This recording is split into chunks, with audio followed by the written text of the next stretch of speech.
স্বনামধন্য ডাক্তার নসিহতের পরে বক্তব্য রাখছেন ডাক্তার নসিহতের পরে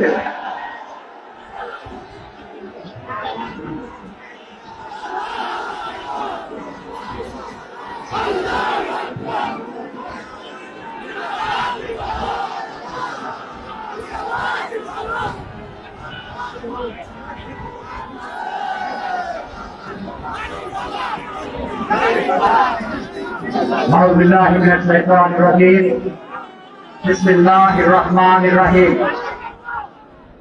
সম্মানিত উলামায়ে কেরাম 11 দলের দায়িত্বশীল ভাইরা আমার প্রাণ প্রিয় যশোরবাসী এবং সাংবাদিক বন্ধুরা আসসালামু আলাইকুম ওয়া রাহমাতুল্লাহ। আপনারা কে কে মনে করেন যে এবার 11 দল সরকার গঠন করবে? হাত উঠান। নারায়ে তাকবীর।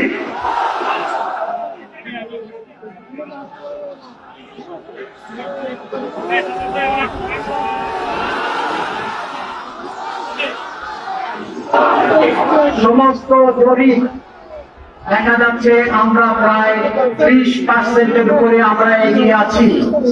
আমাদের 4টা জিনিস প্রয়োজন। 4টা যুদ্ধ থেকে শিক্ষা গ্রহণ করতে হবে।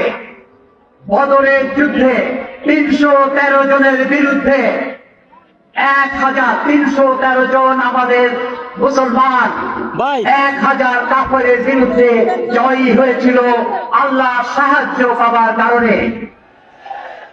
আল্লাহ সাহায্য পেতে গেলে সূরা ইমরানের 139 নম্বরে বলা হয়েছে বিজয় তোমাদের পায়ের উপর এসে পড়বে যদি তোমরা মুমিন হতে পারো।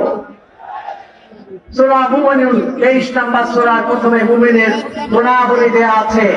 আমরা সবাই যদি 2-1টা কম থাকে আজকে শিখে নেব এবং 2-1 দিনের মধ্যে সবাই আমরা মুমিনের গুণাবলী অর্জন করব, তাহলে আল্লাহ সাহায্য পাওয়া যাবে ইনশাআল্লাহ। হুনাইনের যুদ্ধে যখন ইসলামী রাষ্ট্র কায়েম হয়ে গিয়েছিল তখন মুসলমানদের মধ্যে অহংকার এসে গিয়েছিল। তাদের সংখ্যাধিক্য বেশি ছিল কিন্তু সেই যুদ্ধে তারা হেরে গিয়েছিল, কারণ অহংকার এসে গিয়েছিল। অহংকার থেকে, অহংকারের মালিক একমাত্র আল্লাহ রাব্বুল আলামিন, আমাদেরকে দূরে থাকতে হবে। ওহদের যুদ্ধে মুসলমানরা হেরে গিয়েছিল, জিততে জিততে হেরে গিয়েছিল, কারণ আনুগত্য করা হয় নাই। আপনার আমিরের আদেশ সেখানে পালন করা হয় নাই। আমাদেরকে যে আদেশ দেওয়া হবে সেটাকে সম্পূর্ণভাবে পালন করতে হবে। রাজি আছেন ইনশাআল্লাহ? খন্দকের যুদ্ধে মুসলমানরা জয়ী হয়েছিল হিকমতের মাধ্যমে, স্ট্র্যাটেজি প্ল্যানিং।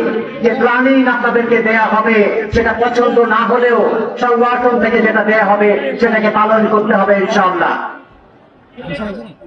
4টা মূলনীতির মাধ্যমে আমরা 11 দল একত্রিত হয়েছি। প্রথম হলো দুর্নীতির মূল উৎপাদন করতে হবে। আমাদের দেশে 1 কিলোমিটার রাস্তা তৈরি করতে লাগে 82 কোটি টাকা, চায়নাতে লাগে 12 কোটি টাকা। আমাদের শ্রমিকের মূল্য 12,000 টাকা, চায়নাতে হলো 60,000 টাকা। এখানে আমাদের দুর্নীতিকে মূলোৎপাটন করতে হবে। দুর্নীতিকে সাহায্য করা যাবে না, এটা হলো আমাদের তৃতীয় শব্দ। তৃতীয় হলো আমরা 2টা ভোট পেয়েছে, হা ভোট কে কে দিবেন? হাত উঠান। আলহামদুলিল্লাহ। এবং সবচেয়ে শেষে হলো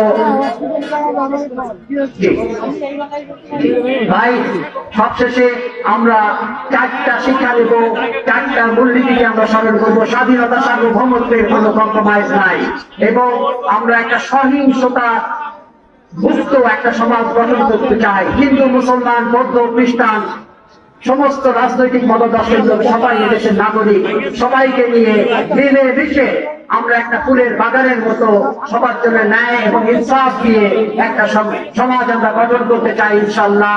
আসসালামু আলাইকুম ওয়া রাহমাতুল্লাহ।